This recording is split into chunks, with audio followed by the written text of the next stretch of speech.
We're has not ready. It's just us. All right, now, Gino, folks are starting to come in. So we're going to let it marinate. We're going to give it a minute. We're going to give folks an opportunity to get into the call here, to the presentation. It's the old velvet rope thing. Yeah, just come on in. And, you know, Gino asked me not to do this, but hey, we are in property management, folks. And if you need a great cleaner, denatured alcohol. It's labeled fuel. Okay, he didn't want me to doing this, but it's something we use all the time. And, you know, you got those countertops with issues. You got the tubs with them unsightly yellow stains. You're saying, do I resurface it? I'm going to say, gang, this is true. Denatured alcohol. I would really recommend everyone give it a shot. You know, something we use in our business. So I want people to put in the chat box if they've ever heard of denatured alcohol, number one. And number two, if they've ever used it. That would be interesting because I had never heard of it before. And I trust Jake. Fuel denatured alcohol. And the most amazing thing is it just calls itself fuel. It just calls, I've heard of it. See, there we go. Yes. There we go, Lars. It's delicious. Clearly from Metallica. The Lars, you actually beat me to it because I didn't never heard of it. And we're like, oh, wow. Okay. Pretty good. Excellent. Right, Scott, can we get this going or do you want to give it another minute here? Rock and roll. Rock and roll. All right. Well, gang, we are super excited to have everyone here. Welcome to Closers Club 13. We're your hosts, Jake and Gino, and tonight we are showcasing real people doing real deals. Our Closers Club case studies highlights amazing Jake and Gino community members who are out there acquiring deals using our three-step framework: buy right, manage right, and finance right. And tonight we have two very special guests. G Daddy, how you doing? I'm doing good. And Matt Moreland's heard of it also. Matt, how you doing, brother? Saw you last week. Jack Pettinger. I'm excited for these panelists as well. Jake. Cool stuff. It's cool stuff. Gino didn't even believe it was a real thing. So, you know, thank you for the folks that are out there getting their hands dirty a little bit, because clearly Gino's not. We can tell he ain't getting dirty out there. I'm too busy drinking Coors Lights, Jake. So yeah, you know. Okay. Maybe espressos, right? So let me get this sucker pulled up here. Yeah. So just a little backstory. I remember when Jake came to me and said, we need to be doing closers clubs just like wrestling, WWF. What do you mean just like wrestling? This is never going to work. Like, you know, close WWE. This is never going to work. What are you talking about WWE? And guess what? This is our 13th closers club. We do 4 a year every quarter. So this is 3 years. Oh, I meant the names, how they have like WrestleMania 5. That's all I meant. Okay, you crazy guy. But I just said, how are we going to translate this into making it work? And I thought after 1 or 2, we're going to quit. I don't know if some students want to get on, but this is our 13th one. Everyone, we have 2 amazing students showing deals that they've done, working through the buy right, the finance right, the manage right framework. And the deals just get better and better and better. And the two students we have on tonight, I haven't talked to Jake about the deals. I know Jake is going to drool over the deals because it's in his buy right crate. It leaves me in the dark on these things. Oh, dude, you're gonna love it. Anyway, down below on the right, everybody, you see that QR code. Mackenzie, I don't know where that QR code takes people, but if you click on the QR code, I think it takes you to our social media and/or schedule a call with our business advisor Scott. So if you want, they're going to have to take a picture to find out. Oh, okay. Ooh, sneaky, the voice from above. Thank you, SpaceX. Like that. So that's Scott. We have a chat box tonight, and I may not be able to monitor it 100%. So Scott's going to be on there. He's going to be answering questions. If you have questions from the deals for the specific students and they don't get answered at the end of their presentations, you're going to have the ability to get their emails and to reach out to them personally, because I know there's a lot of stuff we're going to go through, and we may not be able to hit all parts of the framework. So you're gonna have the opportunity on this call to ask, but if you don't and you're not able to, you can reach out to them afterwards. Bottom right, you see my 3 of my kids there. Scott's all happy hanging out with the kids at one of the events. Scott's skydiving, love it. And we got Scott up at the top over there as well. So we got a couple pictures of Scott going on. And these are our featured Jake and Gino students, Zoe Newcomb, and we got Bobby Matus and John Allen. We're going to be talking about 2 amazing deals. You know, when we start and we introduce them individually, we're going to tell you how long they've been on. But both of these, you know, guests, most of these students have amazing deals, and they both have, for me, incredible journeys of getting into real estate. So we're gonna wait till we introduce them to share that with you. And this is what the community's done so far to date, over 78,000 units. Look at that five, Jake, the 5B. That's a lot of money, $5 billion in student deal volume. And 124 students have left their W-2s. And I know Zoe's one of them. And that is the metric. That is what Jake likes to refer to as our BHAG, our big, hairy, audacious goal. We want to have 1,000 students leave their W-2s by the year 2030. And I mean, if they keep continuing to follow the framework, I think we're going to be able to nail that number by 2030. 1,000 students. So far, 124. Why we call it results-based education, Gino. That's right. Real people doing real deals, Jake. And, you're seeing right now in the community, we always like to talk about who's succeeding in the community. If you're one of these three types of people that's listening, you got that QR code down below. Residential investors, they're looking to get into multifamily. You've got professionals. And this is the cool part. Zoe was a residential investor. She was a fix and flipper. And she said, I'm getting burned out. I need to do something different. These inspectors are killing me, right? She wanted to rub some denature alcohol on them. They were getting under her skin so bad, right? I don't think she Maybe knew with about a cloth. She didn't know about it back then. So Okay, she right. didn't have teenage alcohol. So thank God. I'm not Professional. promoting that. I take that back. And John and Bobby right now, they're both professionals. They're both corporate. They're both in the corporate world. They looked at it and said, you know what? I want this multifamily thing. And listen, if you're experienced and you're looking to get into multifamily, you're looking to scale. I mean, that's what we're here for. Jake and Gino's buy right, finance right, and manage right. Are we gonna start talking about percent repaired and how to lower water bills? Or is that No, not we're not. tonight? No, Not that's tonight? not Okay. tonight. No, Okay. I had a That's what we great do. talk with you today. I had an amazing podcast with you today. But yes, listen, and this is for all the Jake and Gino members who are on. John, Bobby, Zoe, mark your calendars. Next month's mastermind, April 3rd, Manage Right Boot Camp, April 27th and 28th. And we have the Buy Right June 1st and June 2nd. And then after that, we have a bunch of other stuff on there. So it's awesome. So That Manage Right boot camp is coming to my town. Okay. This is the only place in multifamily that you're getting that level, that in-depth level of management knowledge. And what do And we Jake- always say, Gino? You can buy it, but then you got to raise it like a kid. And that's what Manage Right is all about. And at that Manage Right, you can whip out the denatured alcohol and show me how you use it as you're going through the units, the apartment units, and you can literally show me how you're using the stuff. That sound good? That sound like I a mean, deal? that was a little like, the rubbing and things. I'm a little intimidated now, but yeah, I'll do it if you keep it, down the fairway here. All right. Yes. Okay. So Zoe, you there, Zoe? Well, listen, last slide before we get to Zoe. If you're looking to join the community, you're looking for more information on the community, that QR code on the left, just click apply to work with us. It goes to Scott's calendar. I want you to schedule a call. If not, just follow us on social media. I'd love to be part of LinkedIn. I'm Gino Barber on LinkedIn. We got Jake and Gino's Instagram page, Jake and Gino's Facebook page. We'd love to be part of your life with our social media. So take a picture of that QR code and follow us on social media. Here's what we're going to do. Zoe, I'm going to hit stop share, and then it's going to be Bali to you. You ready? Ready. Let's go. Outstanding. Stand by. In 3, 2, 1. Oh, that was good. Well, hello, everybody. Hello. Welcome, Zoe, to Closers Club 13. Can't wait to hear about this one. Super excited to be here. Thank you for having me. I have been in Jake and Gino for a little bit over 2 years now. And so just really excited to be here and share our journey. Excellent. I feel like I'm sharing the wrong one though. Hang on here. We were so close to So perfection. close. There we go. Let's start that introduction again, Mr. Stefano.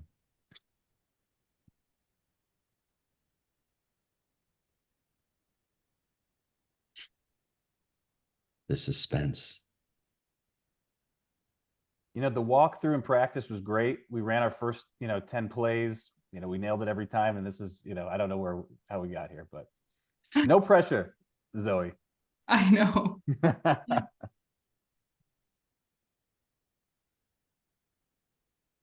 I am struggling. Okay, there we go.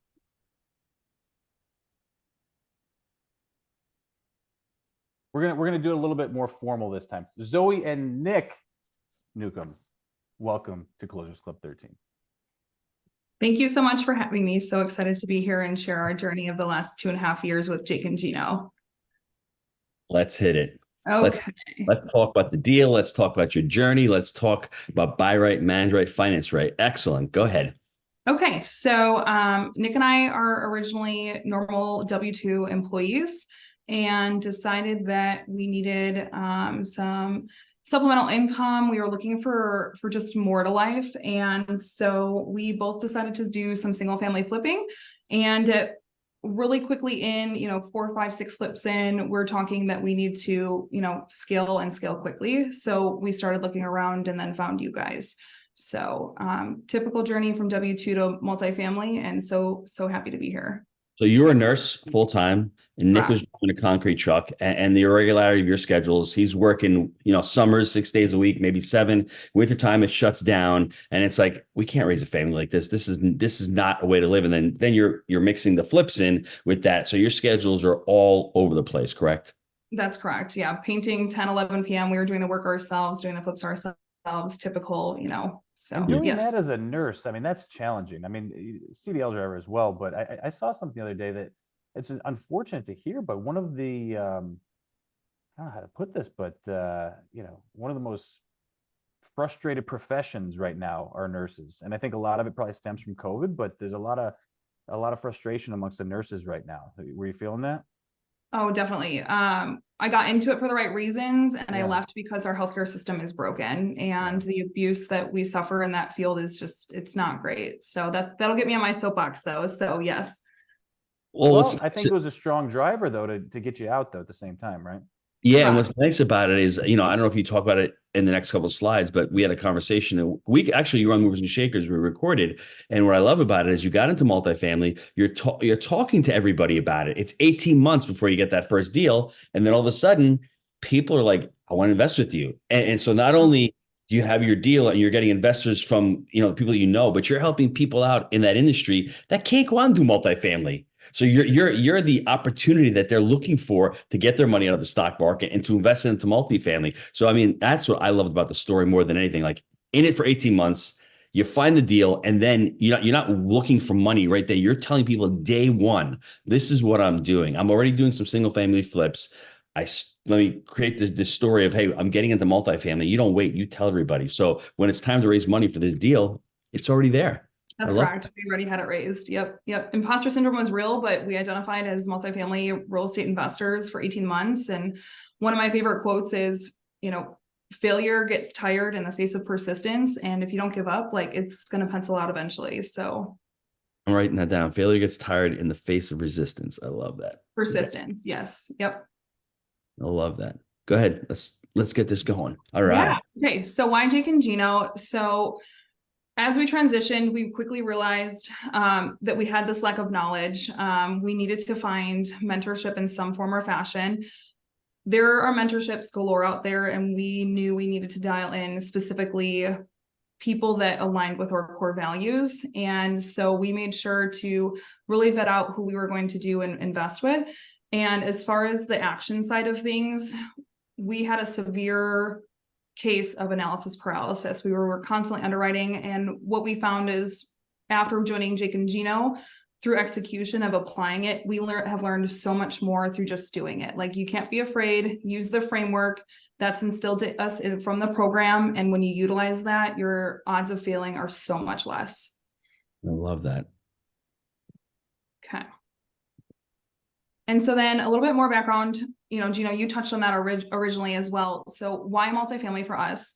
Nick's work-life balance was awful. We never knew what time he was getting off of work. We didn't know what time he was going in till the night before. It just wasn't conducive for our balance of our marriage, for our life, anything like that. I also have a severe endocrine disorder that affects my day-to-day life. I have polycystic ovarian syndrome. And kind of, on one of the touch points is that, our healthcare system is extremely broken. We're in a position that I have a pre-existing condition, and healthcare is hard to come by and expensive. And, I couldn't even get the medication that I needed while having insurance. We had to pay thousands of dollars out of pocket just to be able to get some remediation for myself. So wanting to pursue that more, and, part of this is so we can have that financial freedom. Yes, generational wealth, but we want to be able to leave that to someone. And for us, we need to be able to afford fertility treatments, have a family. Part of Nick's job was part of the issue, and he wants to be able to coach our kids' baseball teams and be there for that. So, and then I have a real heart passion for the endocrine health side of things. I really want to be able to pour into that and let women especially, but all people within the health realm, men and women, that, we're affected so much by this endocrine system and people don't know enough about it. Are you fatigued? Are we listening to our bodies, on how we eat and everything like that? So as much as I love Western medicine and I am a nurse and I will always retain my license, there's so much basis to the naturopath medicine and how can we heal more proactively versus, through medication. So Wait a minute. Zoe, are you going to tell me that I should just eat strip steak for every meal? Because Sure. I'll sign up for that right now. No? Yes. Okay. And Coors Lights. Is that what you want? You want strip Coors Lights? I don't think that's what she's saying. I think, I just had this like warm feeling come over me, but yeah, okay. We'll move on here. and what's really great about it is you have your why, you got it fleshed out. You joined. And what I love about it more than anything else is you took massive action, because it's education and it's also the implementation part, because it's great that you know what to do, but what's the next step? What's the next step? And as we go into your presentation, I want you to go through those next steps. Like how did you find it? How did you buy it? How did you manage it? So that's what I want to hear from you now. Okay, so here's our deal. This one you guys are gonna love, but just a quick overview. It's called Timber Nest Townhome and it is located in Kokomo, Indiana. It reminds me Okay. of our Breckenridge deal, Gina, the way it's set. It's almost like this, residential, area, right? I love that. Yeah. I told you, Zoe, he's going to start drooling when he hears it.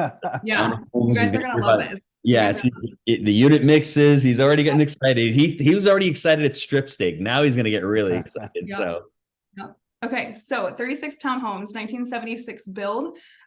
We sourced this on the infamous Where Deals Go to Die, Crexy and LoopNet. Well This one was on the market for about 12 months, if I recall correctly. And we had just listened to a masterclass Monday that really dialed into the townhomes and what you can do with those and why those are so important. And for so the we folks kind of out there that don't know, that's the weekly class that Gino and I teach, just to give background there. Yeah. Yep. And so off of that, we really dialed in on that. And so we said, hey, these are townhomes sitting on the market. Like maybe we need to take, a deeper look into this. So for those of you that aren't familiar as far as Kokomo's location, it's about an hour north of Indianapolis. So it is in a more secondary tertiary market, but there is about 70,000 people here. And there is a huge driving force. If you're not familiar with the Stellantis battery plant, that is the mother company of Samsung, Dodge, Jeep, and Ram.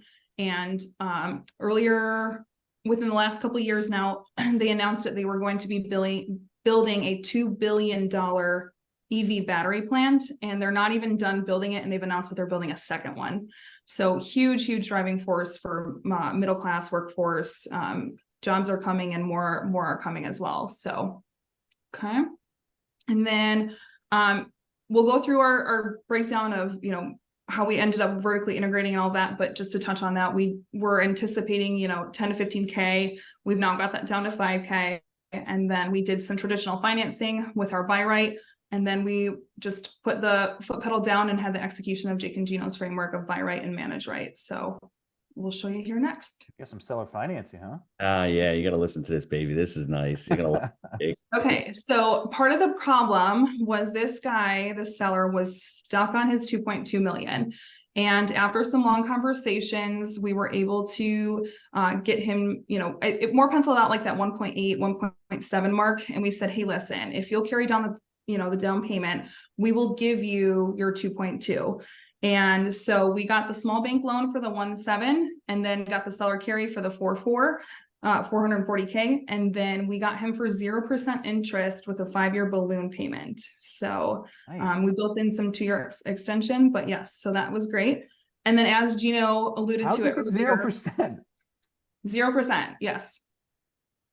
Can you show? How did you do that?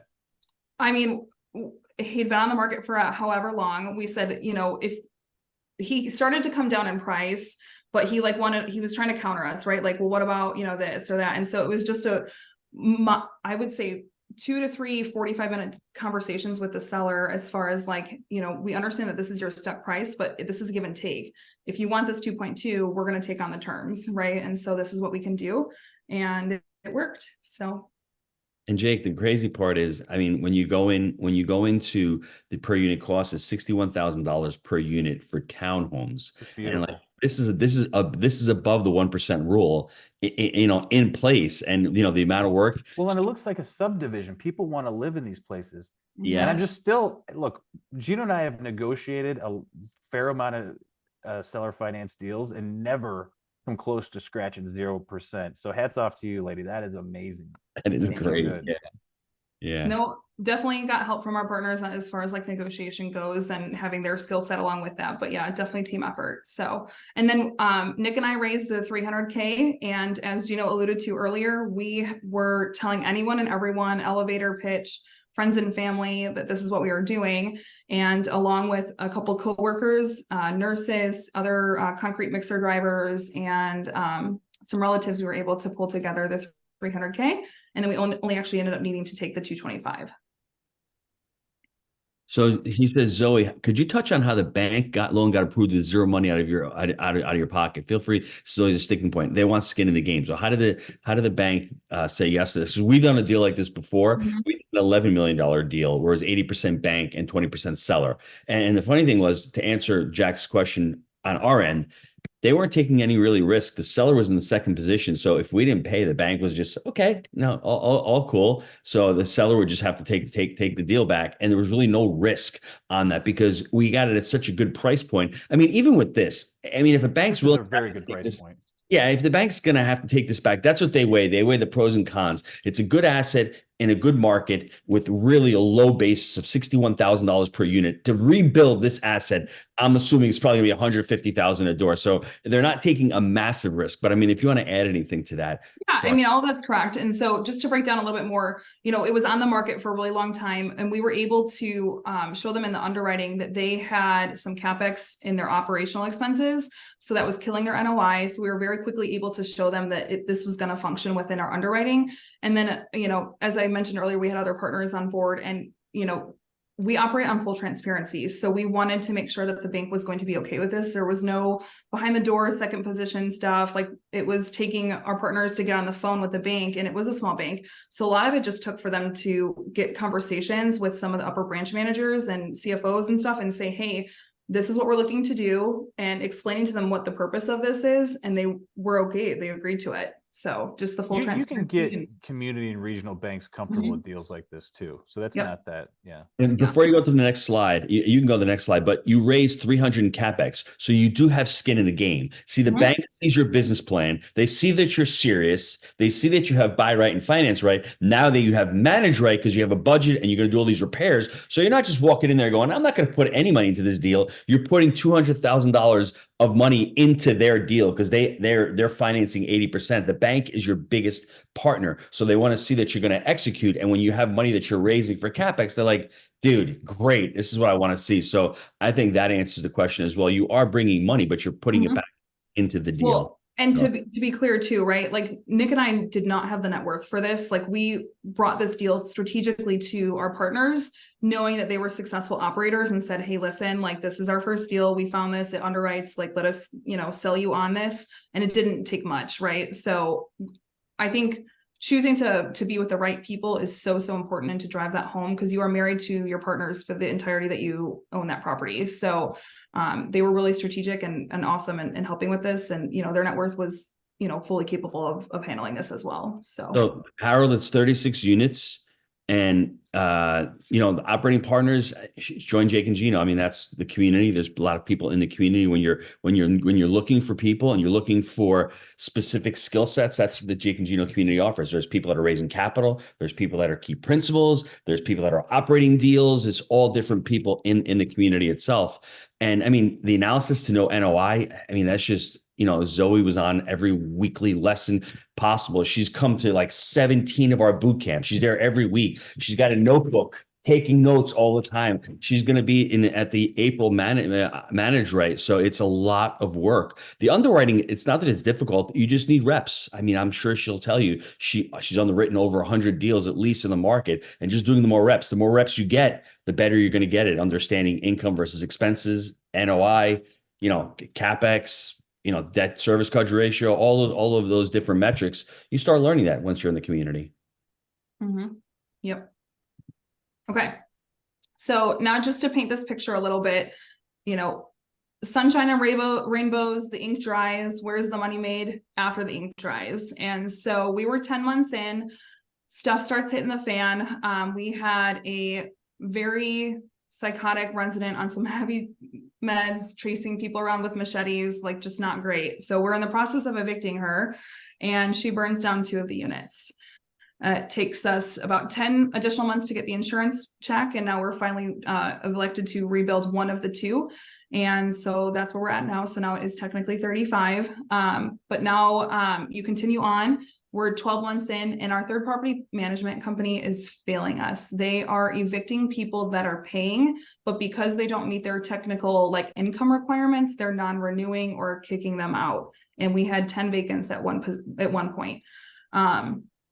The stars kind of aligned for us. The GPs did have to inject 80K to keep the ship afloat in the middle of all of this. I was on the cuff of leaving my W-2 and had some stuff happen where I really felt morally obligated to leave with some stuff that was going on. And we decided to have some conversations amongst our partners like, hey, we've had the intention of wanting to self-manage. We joined Jake and Gino. We understand the leverage that you can have with vertically integrating. And they also had that, you know, on the radar for themselves as well. And so the 3 of us joined hands and said, hey, let's do this together and we'll all benefit. They had some extra doors in Kokomo as well. So I left my W-2 and took on the full pleasure of being a property manager. So Yeah, yes.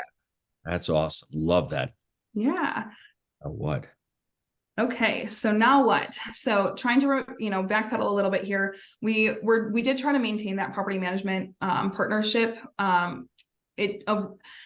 He was not of the right mindset. We wanted to be transparent with him. He knew that it was short-term anyways, because he was out of Terre Haute trying to manage from out of, you know, the area.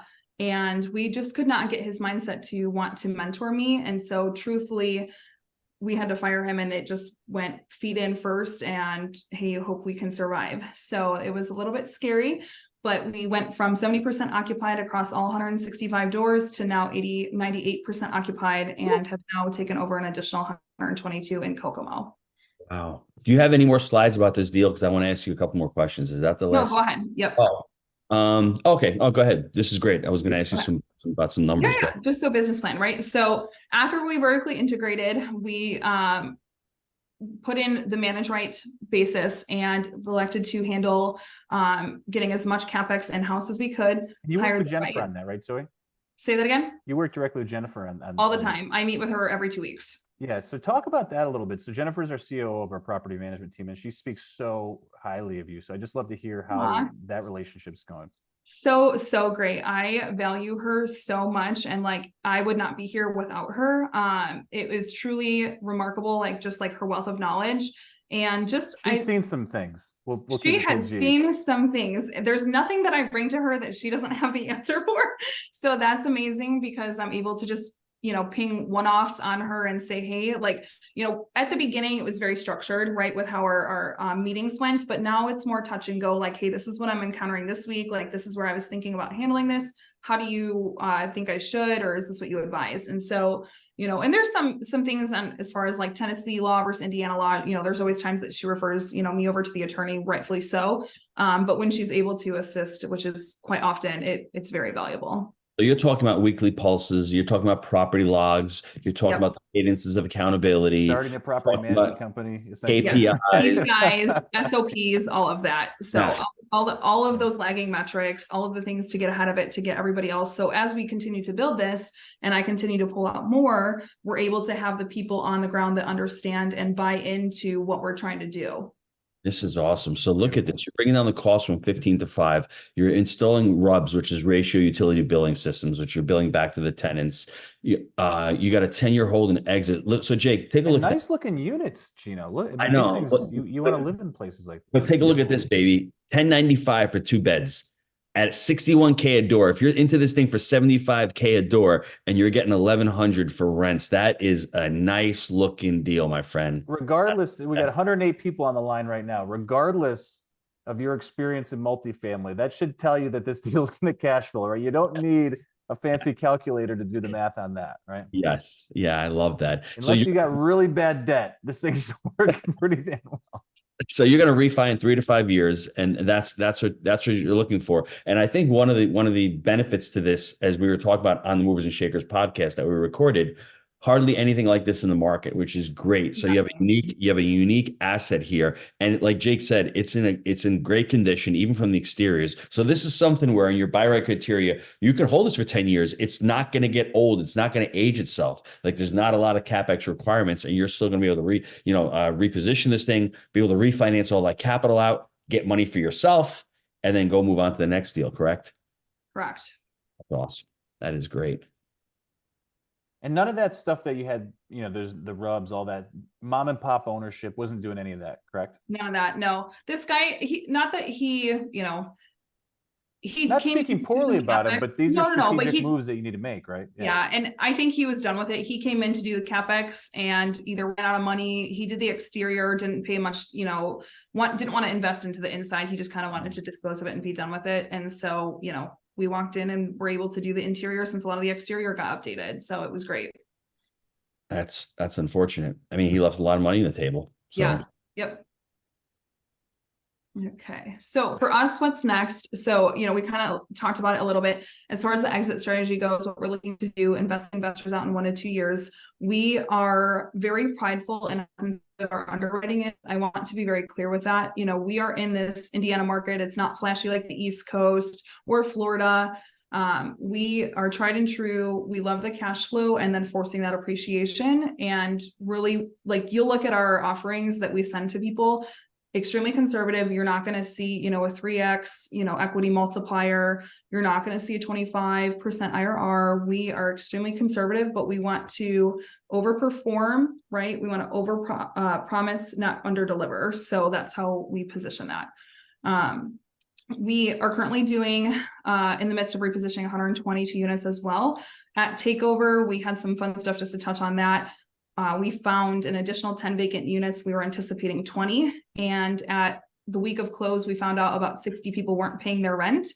And we are less than 90 days in, and we are down to 8 vacants and $4,000 worth of delinquency in our last 0 to 30. So I guess those conversations with Jennifer Outland from Jake and Gino are doing a lot of good. They're making a lot, making you a lot of money, because that is phenomenal. I mean, Jake and I were talking about it today. What's the most expensive thing in multifamily, Jake? What'd you say on the podcast today? A vacant unrented unit. Okay, not just the vacant unrented, and there's a difference for those that know. Okay. Yeah. Are you doing move-in fees, Zoe? So we do secure deposit right now. We're back and forth on doing the move-in fees. Okay. This is awesome. That is great. We'll get you there. Yeah. Actually, and then so right. And so we're adding an additional 48 units here shortly. And then goal for us in the next couple of years is to really scale our PM company. We're running it and operating it as a third-party property management company. So hopefully we can, look to help others. And I really take pride in the way that we're doing this and operating, and I want to be able to help others get that success as well. So, long term here, within the next couple of years, we should be able to also offer this for others as well. That's awesome. The honeybee in action, multifaceted, multifamily. You got your assets making money. You got your property management making money. That is awesome. Congratulations. Multiple streams of revenue. Yeah, this is beautiful. Great job, Zoe. Thank you. Thank you. Yep. And so then, I think slow and steady is the right thing here too. You see a lot of people closing deals left and right. We take a lot of pride in being on the non-sexy side, and we're okay with that. If we're slow growth and we're 2 to 4 deals a year and we can operate well, we know that we're set up for success with what you guys have taught us. So I agree. And if you're doing even 1 to 2 deals a deal, but they're really excellent deals, and you can reposition them in the next 5 years, you're going to look back and go, wow, I've got another 500 or 600 units. Where did that come from? And they're stable, and you're going to be dialing in your systems. And as you're working and as you're scaling up, you keep having those conversations with Jennifer, and there's a lot of those. And then all of a sudden you hit the 500 unit mark. That's regional. You're going to have to hire a regional. She can help you with that as well. So there's going to be a lot of, I guess you're going to have a lot of inflection points as you continue to go on. This is great. And that's why we believe in buying deals for the long term. It's compounding. You look back 10 years from now and what you're doing, you're going to go, what the hell just happened? And financially be very rewarded for it. So this is great. Excellent. Where's your contact information? If you want to schedule a call to Jake and Gino team, after you heard about this, just click on the QR code. But more importantly, I want you to share your contact information, because if anybody's got questions specifically, because I think Jack put a question about supplemental debt because the repositioning. I mean, you can talk to Zoe about, hey, she's in community, she's going to go from community to agency. We've taught her on that. How did she find her partners? Basically, how did you build your PM company? Someone's asking that question. That could be, or did you join another PM company? I wasn't clear. So Swetha, what she basically did, what Zoe basically did, was she has a coach at Jake and Gino called Jennifer Outland, and Jennifer is the property management coach. If you're looking to, either hire a third party or create your own, she's great, because hiring third party is as if you're being the asset manager. You're managing the property manager, and you still need KPIs. And I think Zoe in the beginning said, hey, third party sounds pretty good, but that's not my goal. My goal is to really do this full time. And hey, I can get these property management fees for myself. So let me quit my job. I'll do this full time. I'll drive the performance of this asset. I'll get more profit per unit if I manage it myself. And let me have Jennifer, teach me, walk me through the different steps and the different pain points of how to manage this deal. Yep, spot on. Phone number, email, and social. Mm-hmm. Any final Not word? like that though. Social media. So he's not the TSA, right? Yes. Yeah, this is awesome. Thank you very much. Well done. Thank you so much for having me. Yeah. Any final Our words? pleasure. Anything else that you want to leave us with? Any big ahas or any takeaways from this deal that you didn't mention? Gosh, there's so many. I don't give up, right? Like, this was at least, like we said, 18 months, and like, just keep at it. No deal is too small either, right? Like, I know the 122 unit, like that's what was next for us, but there's nothing wrong with doing an 8 to 10 unit, right? Doing a 6plex, getting your feet wet and really understanding the processes, because it all still applies, and having that be scalable. Like, just get your feet wet, get going on something, and you will learn as you go. And you have the right systems and support from Jake and Gino that you will not fail. How did you get over before? I know we don't want to go too long, but because I felt this when you were, talking about your time as a nurse. How do you get over that? Wow, this is for, really rich people, multifamily is a pie in the sky. And I just love to hear your mindset of just pushing through and not quitting, because I think that's the hang up for 99% of folks. Full transparency, I still have imposter syndrome. It never goes away. I think when you boil it down, it takes a lot of work on your mental capacity and really wanting to put in the work to know and identify yourself, and meditate and do all those things that say, like, I am a real estate investor. I am a multifamily investor. Get in the right rooms. Don't be the biggest fish in the room, and continue to surround yourself. We're a part of at least 2 well-dedicated multifamily masterminds, right? We have other one-off groups that we do, but like 2 very consistent ones that we're always a part of, and growing those relationships. Some of our best friends are in this and are like-minded individuals. When you continue to surround yourself with that, your conversations grow, right? The conversations we were having at the beginning were very elementary. We are having beyond those conversations now. And now you're at the interesting point where the snowball is starting to pick up momentum. Correct. But you got to get it started, and that's the biggest feat. So Take action. that's right. Great job. All right, we can switch over now. Gentlemen, how you doing? Outstanding. I'm sorry, guys. I'm typing the quote that Joey mentioned before. So yeah, Jake just Good. put the screen up. So it is failure gets tired in the face of persistence. So let me hit the return button, and there you go.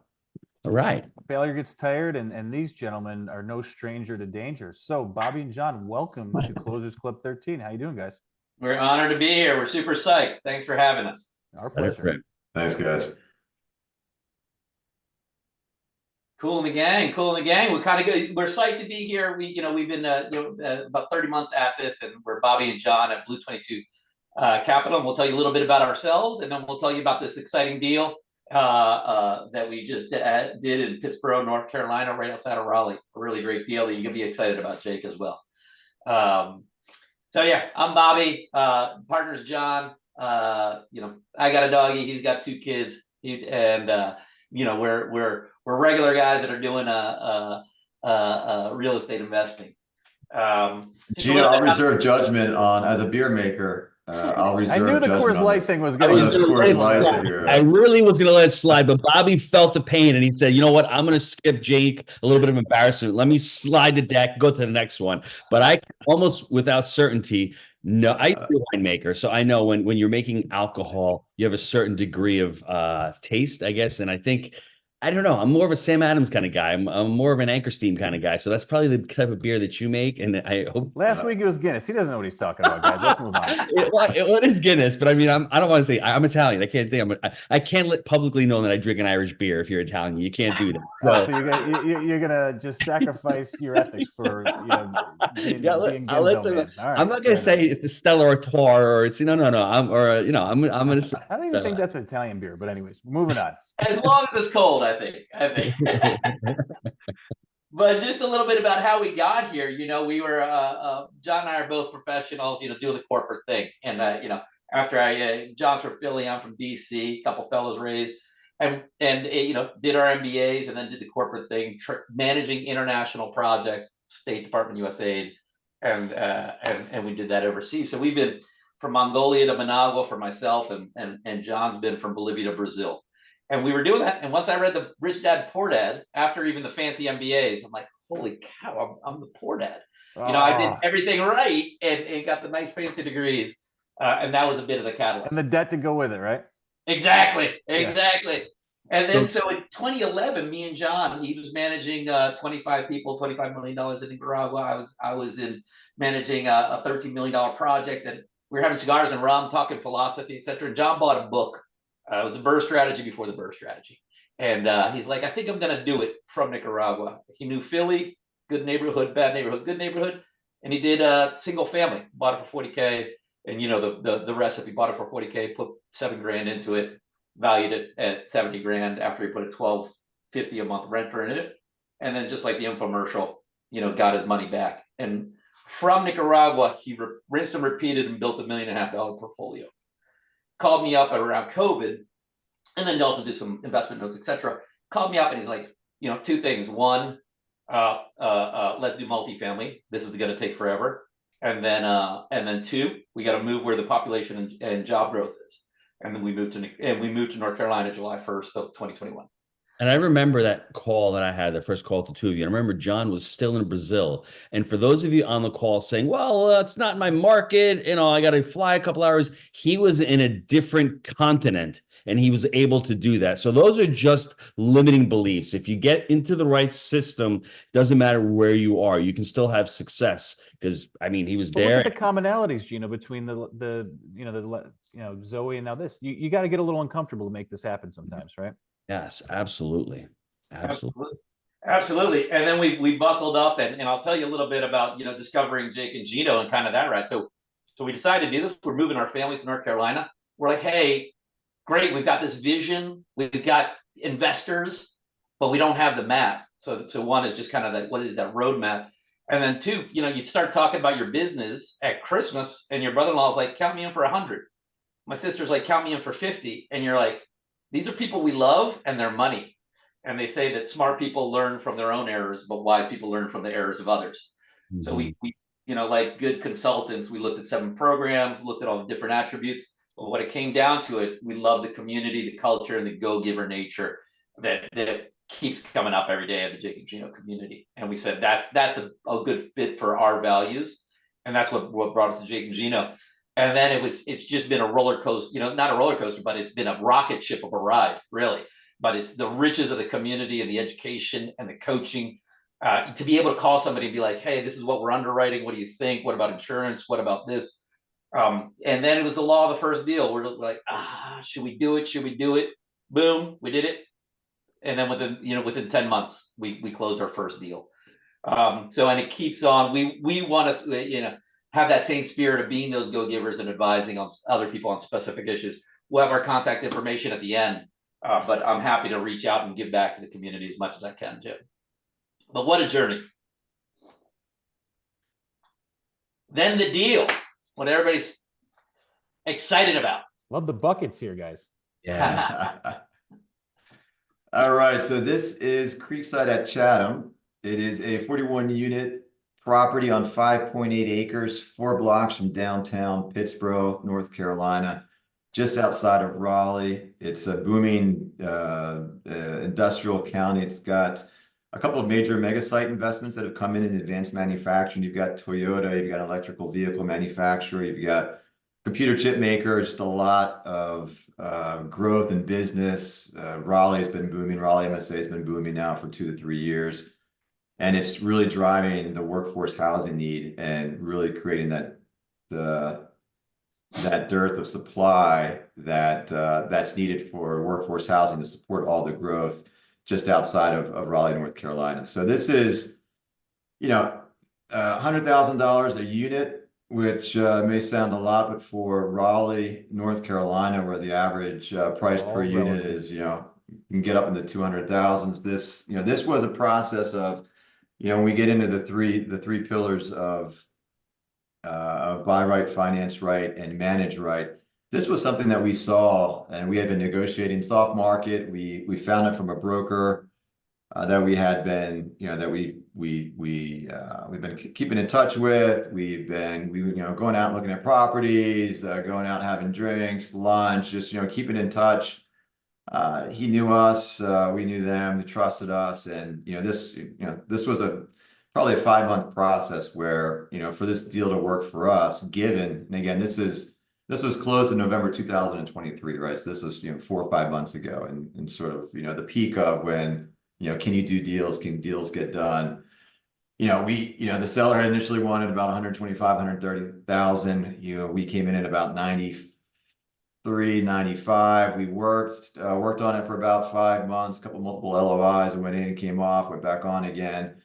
And when you look at this and you look at the market, you look at the population growth, 20% population growth over a 10-year period, you're seeing just 1.3% market vacancy for 1-bedrooms and 2-bedrooms for this type of workforce housing.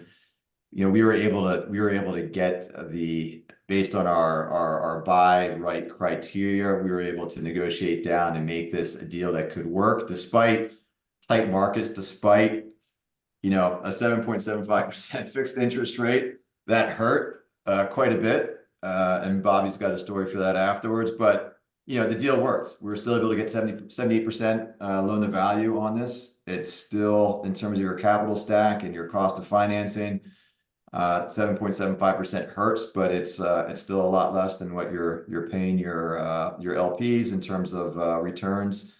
And what we liked about this and what enabled us to really close the deal on the financing was that there's no prepayment penalty.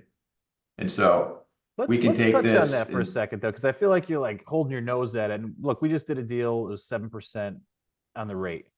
Mm-hmm. You get inflation to cool a little bit. You get the 10-year to drop to 3. Okay.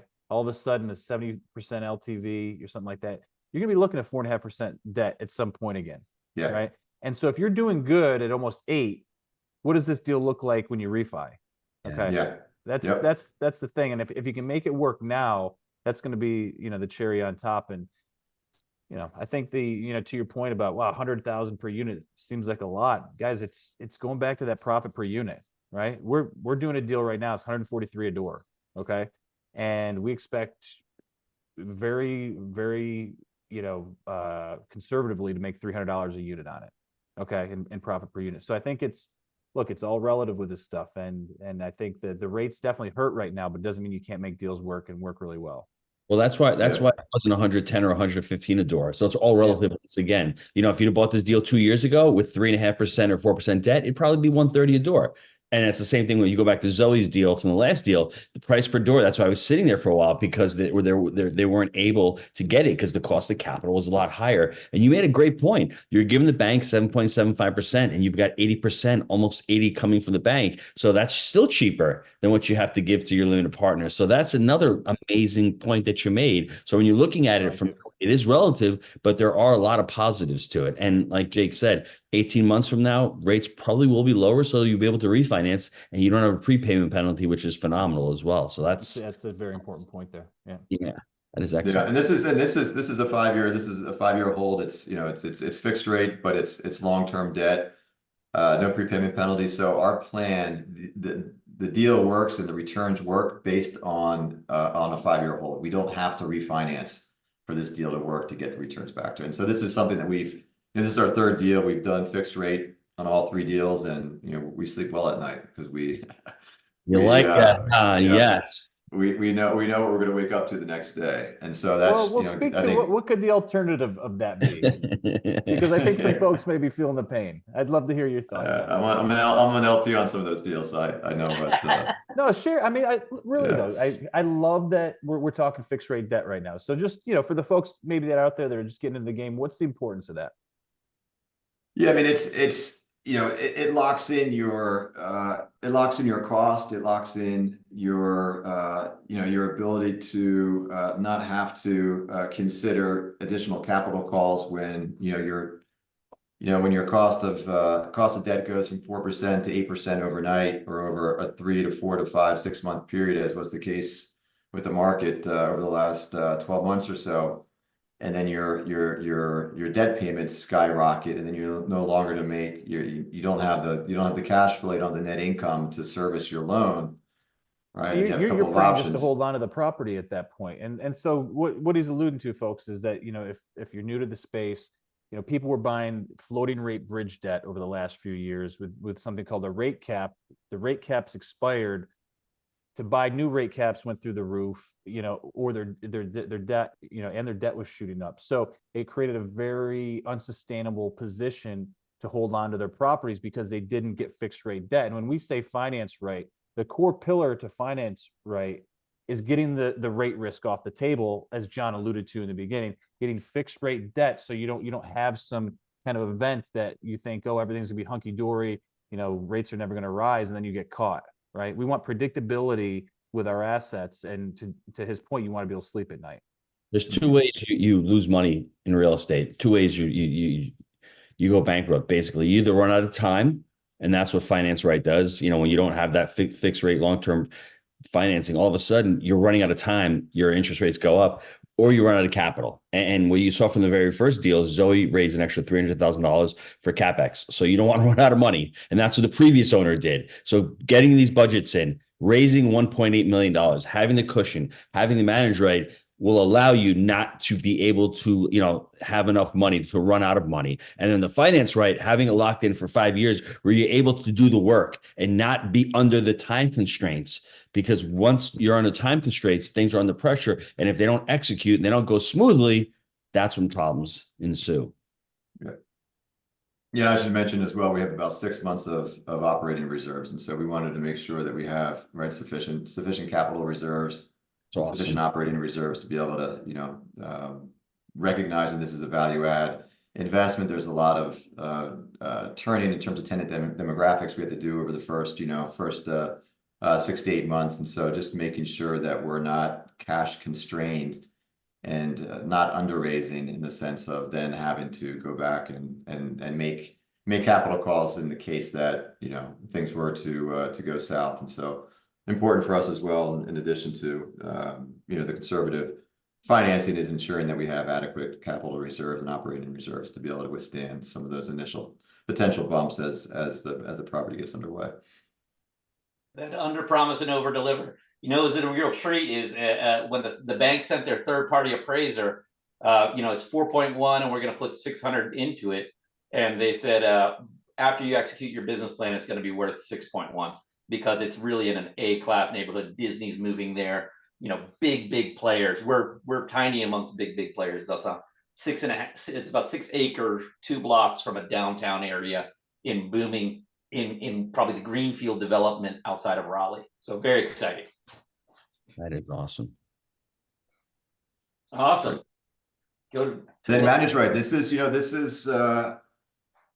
we're learning that the asset management and the manage right is by far the most challenging and nuanced aspect of the for us, at least in multifamily investing. It's can't stress the importance of having a strong property manager, that understands the asset type, that understands the market, that understands the tenant demographic, that has experience in the market with similar deals, and that's able to really get into the property management and effectively supports you in implementing your stabilization plan, your business plan. And so we had, our property manager is an owner manager as well. So, manages properties, but also is an investor and owns properties. So was with us from the very beginning as we did the due diligence on the property, looked at the underwriting together, looked at the rent growth projections, looked at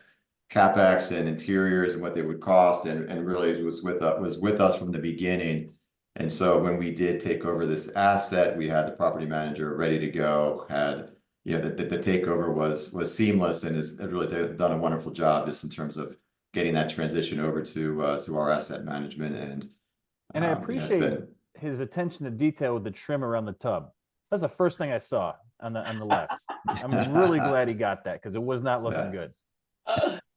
Yeah, so this is a 1978 property. So this has got, this is, for us in terms of the asset management, it's, three really areas to focus on. One is getting rents up. The second is managing expenses, and then the third is delivering on your CapEx.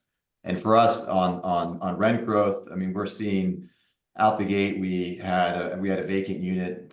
We just posted, we ran classic as is, 1 bedroom, and just threw out $100 above what the current market rents were, and had 5 applications, and had the property, had the lease signed, and the day after we. So what was the rate on that? The rate for a 1050. Nice. Yeah, 1050 for 1 bedroom, and then we just did. We have probably 10 of the 40 units have subsidized tenants in place, and as we're in this process of turning the property, we had mentioned to the housing authority that we're going to be in this process of transitioning. We're looking at investing in turning the units and growing the property along with the city, and they came back. I think they were paying $1050 for 2 bedrooms subsidized, and came back with an offer to pay $1,400 to keep some of the tenants in place. And so you see the managing the income growth we think will be relatively easy, but it's going to be challenging given that it's a 1978 property, is managing the CapEx expenses, managing the interiors, and trying to keep the operating expenses under control. So you got this, you want to convert another unit, the office, into the 41st unit. You're gonna pull that off also? That's great. Yeah, and we actually have a guy that's helping us out with the turns, who's looking for a place to stay. That's kind of fixing it up, and we're getting rent out the gate for that 41st unit, just by having somebody that's in there, a maintenance guy that's in there, kind of helping us with just some of the initial terms in the property. It's awesome. Well, and you guys are blowing out the 1% rule at $1,450 or whatever you said, at $100 per unit acquisition cost as well. Yeah. People are excited to be there because it's so central. UNC of Michael Jordan fame is right 20 minutes north. And the Raleigh airport is about 44 minutes east. Nice. So it's a pretty hot area, and a lack of affordable workforce housing, and just the magnets of Toyota Battery Company right here, computer chip manufacturing. So North Carolina is growing. And the workforce is growing from historically it's been a large workforce area. Mm-hmm. So much so that John and I voted with our feet and moved here, moved our families here, 3 months ago. That is awesome. Do you guys have anything on finance, right? Finance, right? As far as slides, yeah. You had on the previous. Oh, okay. Gotcha. Okay. Yes, this was financed through community bank debt. We worked with a local broker, and we looked at a number of different options. We had a bank with an LO with a commitment letter in that backed out last second. Had some internal issues with their. Did they back out, or did they raise the rate on you? They legitimately backed out, or you kind of said, no, this is not going to work? No. People disappeared. Yeah. Shit. Because we had them essentially fire themselves internal. at like the 1 yard line when they want to like bait and switch the rate, but they actually backed. Okay. Yeah. Day 28, Ugh. we got the letter of commitment, and we didn't hear back from the guys. The CFO left the bank, number 3 left the bank, and the guy above our guy left the bank, and he's like, "I'm so sorry," but it's a Richmond-based bank that then we had to scramble, renegotiate the PSA, and but we got it. Sorry, John, that was just dramatic. No, that's it. Yeah. Oh, and that was all happening while John was on an international business trip in Jordan, taking his wife. So business trip plus wife, and then day 28 it falls to crap. So he's negotiating in the middle of the night to try and get the deal going. And then this is in the middle picture is him having a beer at the Dead Sea, and his wife finally, after he negotiates it. Where are you guys snowboarding there? The Great Hills of North Carolina, over Where by is your it? border over there at Beach Mountain. That I went there this year. As I'm like, that looks familiar, and I see the grass. So here's the thing. Next season we're going, but we're drinking Coors Light. All right. No. We'll practice our I will meet you guys at beach in. at the top, but we're drinking some CL smoothies. It's actually funny. I would say I'd meet you guys if you bring me Guinness, but I don't snowboard. I hate snow. That's why I moved to He Florida. doesn't really drink beer, so like we don't need him. We'll hang out with the boys. I don't want the cold weather. You guys can go snow. Find me a beach. I'm happy at the beach. I like the beach on the left, to be honest with you. So that is awesome. That is awesome. But Congratulations. it just underscores the commitment to making it happen, like, and keeping your cool under pressure. Things that, on the prior deal, so they raised the interest rate between the appetizer and dinner when we were dining with the bank. Half a point in June of 22. So we're this is the commitment of John, and then we get across that finish line, but that's when the work starts. But we are just loving it and getting under the hood on the asset management. Awesome, guys. Oops. All right. So then what's next? What are you guys doing next? And then I'll have to see any contact info. Yeah, exactly. So what's next? We've built this. We've been at this for 33 months, since July 21, when we moved down to North Carolina. And boom, we loft first deal. We got our 8 units, then we got 30 units, then we got 41 units. We've got 8 million under management right now. Expanding out, we got a virtual assistant and kind of focusing our team. We're really focusing on our buy box. Where do we add value, and what is we know our markets. We're here. We're boots on the ground. We can be anywhere in North Carolina within 24 hours. So really, and we're above the mom and pop and below the big boys at that 50 to 100, and really that value add space of 1985 plus. Okay. We're tripling. We just took a retreat ourselves and focused on what are we good at, where do we add value, where do we want to focus, and what's our vision. And that's what we are really tripling down on, is North Carolina and that value add in that buy box, and looking to grow to 100 million. So over the next 3 years, get that conveyor belt going, so we can get a conveyor belt with 100 million on it, and then acquiring 2 to 3 billion, 25 million, 25 to 30 per year, so that the conveyor belt is just going. That's our goal. That's our vision. Very niche, very focused, and what the ask. As we're talking to a bunch of folks, we're always looking for partners, with that capital and equity raise that can bring, $500,000 to 2 million to a deal. And then we're also, as a team, we've got some virtual assistants, and we're trying to grow our focus team. But when we shake hands, you'll notice that mine are a little soft. So we're really looking for somebody that has a little bit more asset management, that knows what Jake just recognized, is that a quarter round. Around the tub, like what is that? That cap. You got Gino hands, is what you just said. Open my toolbox and there's a list of phone numbers. I'm just going to get some denatured alcohol and start rubbing my hands and make it a bit tougher, I guess. Yeah, that'll I don't know. That might just take the skin off. A younger Jake that lives in North Carolina. How about that? Well said. Love that. Do you guys have contact information? Because I really want people to get your contact information. Absolutely. Anybody's looking to connect. Anybody wants to talk about deals. Anybody's possibly has a deal, or they've got capital sitting on the sidelines. It's a great time to make a connection with Bobby as well, and with John, and further the conversation. Absolutely. I'm sales and marketing, so you guys feel free to reach out. There's meetings. We can set up a meeting and just have a call. Happy to help, sharing the information. looking for a deal, looking to invest in anything. We want to embody that go-giver attitude of the Jake and Gino community. So thank you for everything. Beach Mountain 2025, guys. We're doing it. Absolutely. Let's do it. Yep, right here. I mean, if you want to keep this slide on real quick, if anybody is listening to this right now and you want more information on the Jake and Gino community, you want to learn how to work with, our group, learn how to buy right, finance right, manage right, take a picture of that, schedule a call with Scott and learn more. I mean, I like these two guys right now because they did an 8-unit on their first deal and they learned. Like Zoe said, you don't have to go out and buy 100 units.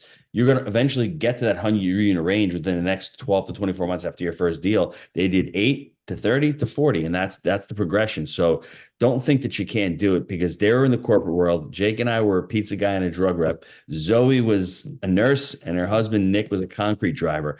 I just think Bobby said it best. I'll end with this. He didn't have the map, and I didn't have the map before I met Jake.